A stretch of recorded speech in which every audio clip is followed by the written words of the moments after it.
The hospital started 10 years ago. We serve a population of over 1 million people. It is a tremendous service for the people, where the health coverage in this country is less than 50%. So the needs are serious. When we talk about disability with children, the problem is the poverty. The poverty in Ethiopia is unbelievable. I won't quote too many percentages, but it's probably about 60%, and destitution is about 30 to 40%. I mean, people they're not even poor, they're just destitute. We see a lot of malnutrition. I mean, as people find out that we're able to help, they're bringing the children in.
When a child experiences malnutrition, the immune system in their body doesn't work properly. This means that they cannot fight off diseases and infections very well. Osteomyelitis is an infection of the bone, where the bone itself gets damaged and eaten away. Severe cases can result in deformity and amputation of the affected limb. The involvement of her leg is below her knee joint of the tibia bone.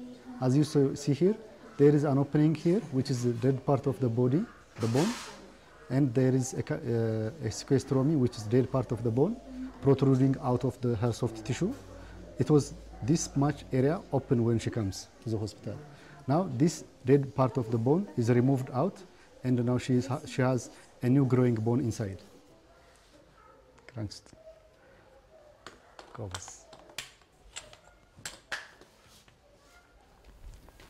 Elias is 12 years old and lives in a remote village with his mum and dad and his 6 brothers and sisters.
The cut is this area, now here, complains pain, but the swelling was the whole leg was diffused swelling. And now they did the incision, the surgeons did incisions to drain the pus out. Yes, okay.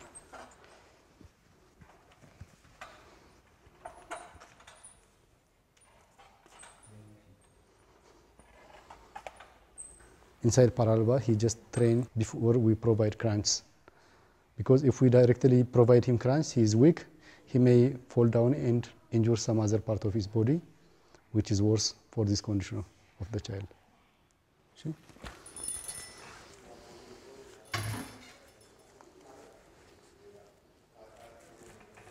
ንካኝ ሲግሪ እጄን ንካኝ እንደገና መልሰው እንደገና ቀጥ አድርገና ቀጥ መልሰው እንደገና ጎበዝ እንደገና ከዛ ወደ ታች እሺ እንደገና እሺ በጀርባ ተኛ just we train him this kind of exercises to strengthen his sound leg, to support him to just to walk with the crunch aid, because he is not allowed to weight bear on the affected side. So he uses his upper arms, upper limbs and the sound leg. Go ahead. Now after 4 days training, he is managing himself without support. But previously, he was very weak and even not able to manage.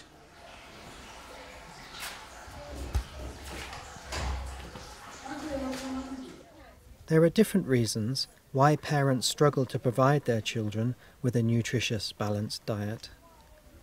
Poor soil quality and low rainfall can make it hard to grow anything other than hardy, climatized plants, such as the false banana. This plant takes about 3 years to grow to maturity. It's not very nutritious, but it is tough and can withstand the worst droughts. For generations of families in Ethiopia, it's been the main staple food. Poverty is also a key reason for poor diet. People may not be able to afford a range of foods, and often if they do grow vegetables, they sell them in the market to get money to spend on other essential items like medicine and school books. Vegetables are available, fruits are available, but people are not using it because of education, because of they use it as a cash crop, they sell it to buy some other things. Their feeding culture is a little bit low. That's why they don't provide for children.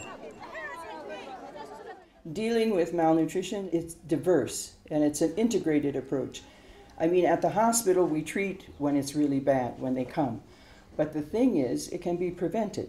So this means health education, going out to the villages, talking to the husbands, talking to the men, to the elders, talking to the women, and showing them how to feed the child.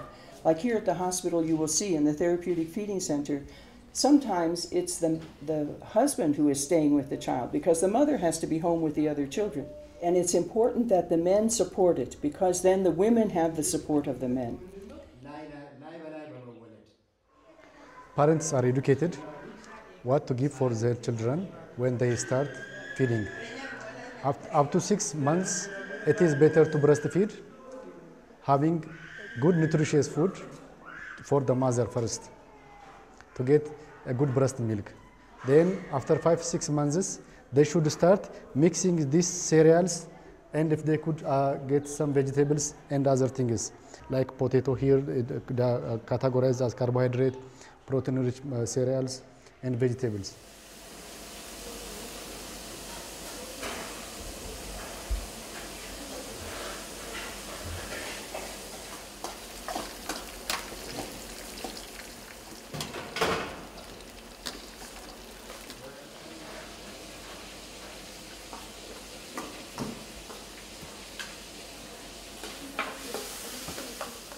Through education, parents can recognize the need to give their children a more balanced range of foods that will reduce malnutrition and build the children's immune systems to fight off diseases and infections.